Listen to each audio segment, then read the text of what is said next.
આ છે પીલુના ઝાડ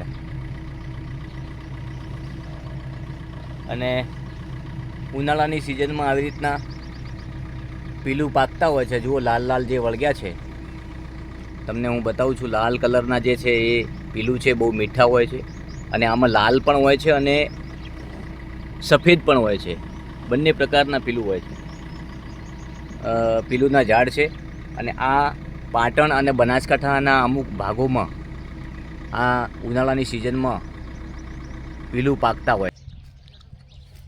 જોઈ રહ્યા છો અહીંયા આ સફેદ પ્રકારના પીલું છે.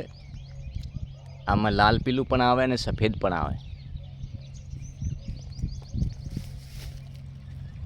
બંને પ્રકારના જે પીલું છે એ આવી રીતના જોઈ રહ્યા છો.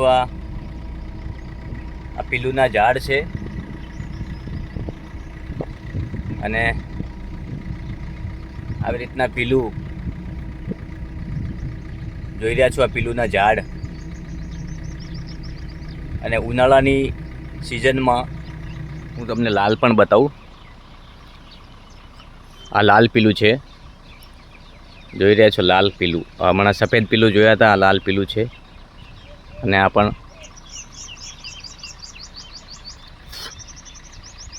બહુ જ મીઠા આવતા હોય, બહુ જ મીઠા. સફેદ પણ મીઠા અને લાલ પણ મીઠા. જોઈ રહ્યા છે આવી રીતના એના કેટલા વળગ્યા છે. આ પ્રકારના લાલ અને આ ઉનાળાની સિઝનમાં જોઈ રહ્યા છો મોટા પ્રમાણમાં ઉનાળામાંની સિઝન હોય છે અને આ બનાસકાંઠા અને પાટણ જિલ્લાના અમુક વિસ્તારોમાં જ થાય. ઉનાળાની સિઝનમાં આપ જોઈ રહ્યા છો આ પીલું છે અને પીલું લાલ અને પીળા તેમજ સફેદ રંગના આવતા હોય છે.